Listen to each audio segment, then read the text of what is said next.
I saw an advert online for a building job in the UK. I called this Polish guy. He told me it would cost £400 but promised regular work as soon as we arrived. He said he would sort out somewhere to live with the other men I would be working with.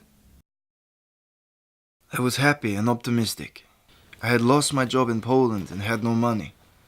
I was told I could pay for my transport and accommodation out of my first month's wages. It looked like a chance for a new life. I was driven to the UK in a minibus with some other people and dropped off outside the accommodation.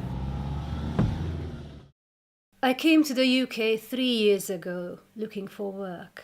I got some occasional shifts as a cleaner, but I wanted a permanent job with a regular pay.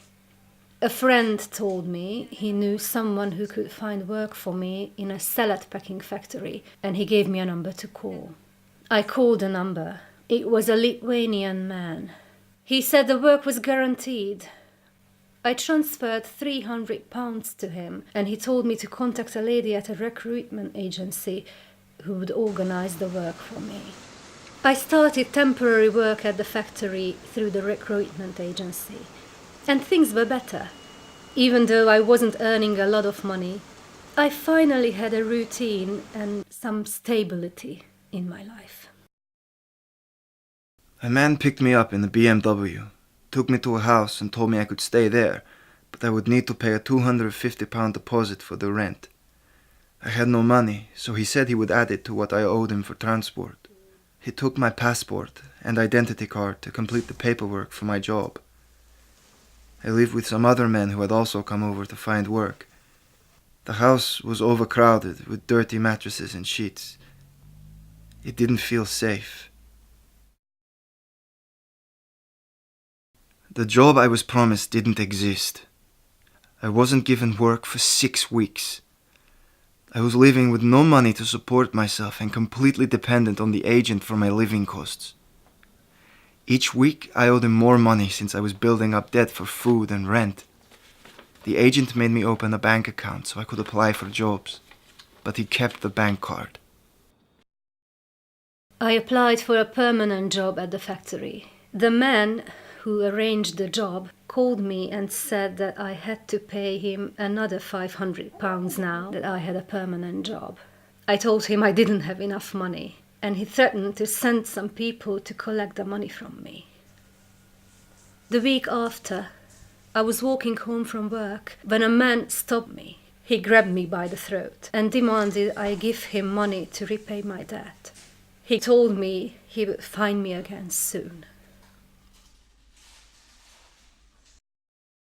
I heard that other people from the factory owed this gang money too. Some of them quit their jobs and went back to their home country.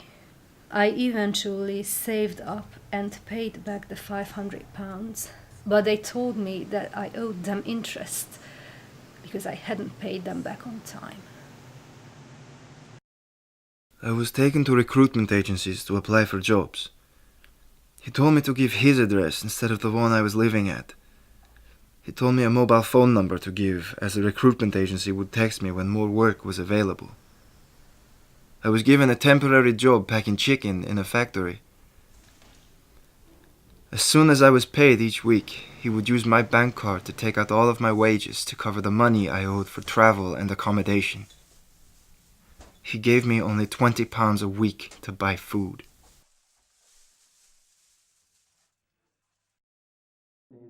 I felt constantly threatened by him.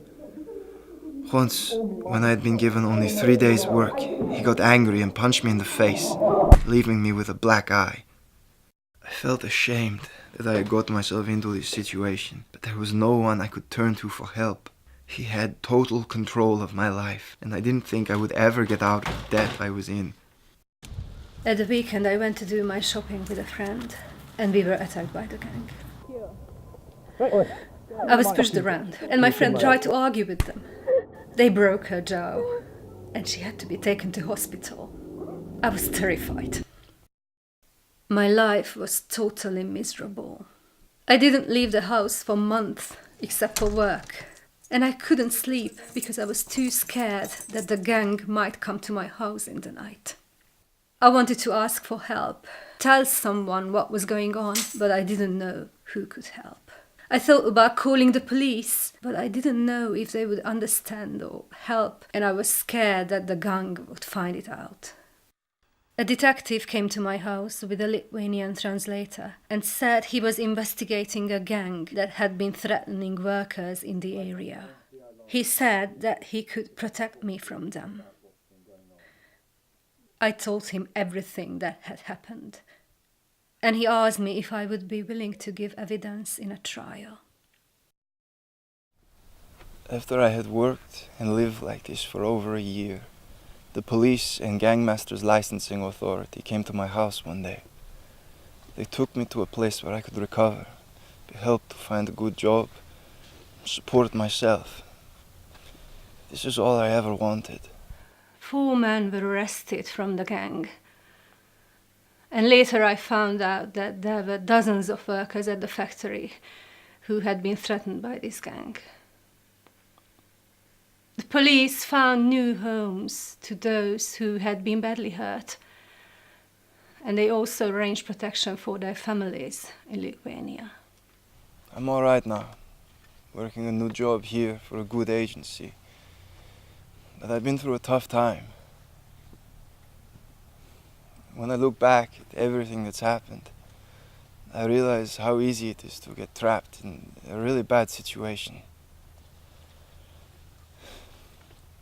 I should never have paid for a job that I didn't know existed. I should never have paid for a job. This is not legal in the UK. I should never have given away my passport and identity card. By then, it was already too late. I should never have got into debt with someone I didn't know or trust. I was stuck in debt to him, and he controlled my bank account. I was afraid that he would attack me if I did anything wrong. I know there are still many more people who are trapped like I was. If my story sounds like yours, or someone you know, please be aware there are several ways to get help and to get out of this position. Don't get trapped like I was. And if you know anyone who is, contact the Gangmasters Licensing Authority or Migrant Help. Anything you say will be kept confidential. If you are being threatened, or you think you are in immediate danger, please call the police by dialing 999. Don't suffer in silence.